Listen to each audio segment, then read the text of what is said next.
So many problems affecting the railways at the moment. Fare increases have just come upon us as well in this region, and many people are decidedly cheesed off with their journeys to work every day. However, there are ways to overcome these problems. One man takes 2 ferries and cycles 20 miles a day to avoid the rail nightmare and take up his place of work, which is at Portsmouth University, where he's a lecturer in mathematics there. That man is called Michael McCabe, and he joins me on the line this afternoon. Good afternoon, Michael. Hello, Stuart. So tell us first of all your story, because where do you live? Well, I live in Sway, and I used to work over on the New Forest side of Southampton.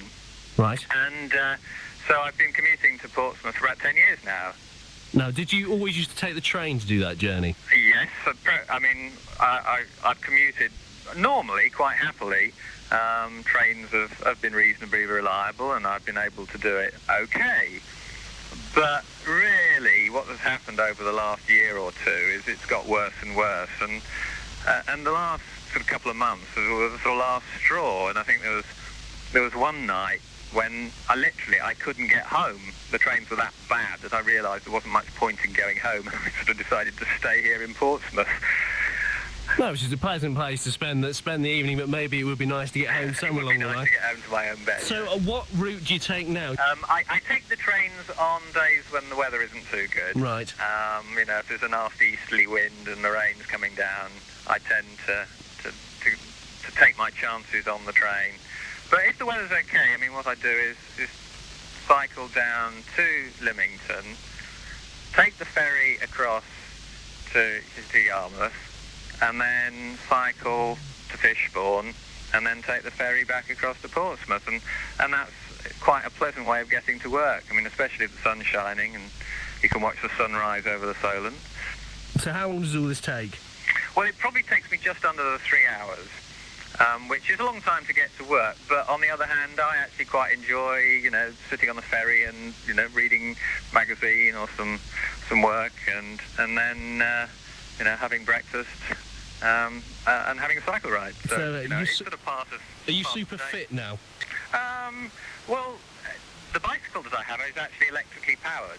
Right, so it's a bit of a cheat. Electrically assisted. So, and that's in fact part of the reason why I'm now able to do it, because 20 miles cycling, 5 miles to the ferry and then 15 across the island, was a bit much doing that both ways. But what I'm now able to do is using an electrically assisted bike. I can take that on the ferries for free and get into work, without sort of breathing too much of a sweat. I mean, you have to pedal a bit, but it makes it a comfortable journey. It's cycling for those of us who take 3 hours to get to work, really, at the end of the day. Now, I was going to ask if bad weather, and you've already kind of touched on that bad weather does put you off this journey every day, but, bad weather obviously affects the ferries, but I thought bad weather affects the trains these days as well, to be honest. I think the bad weather affects the trains these days more than the ferries.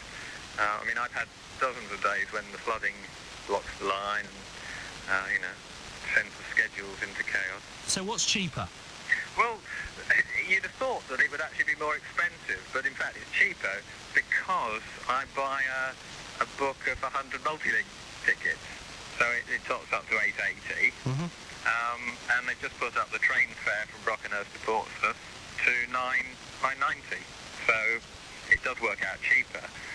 If you want to be pedantic, you can add in the cost of the bicycle, which I'm told is 1.5. I think it's 1.5p a mile they claim for the cost of actually using the battery.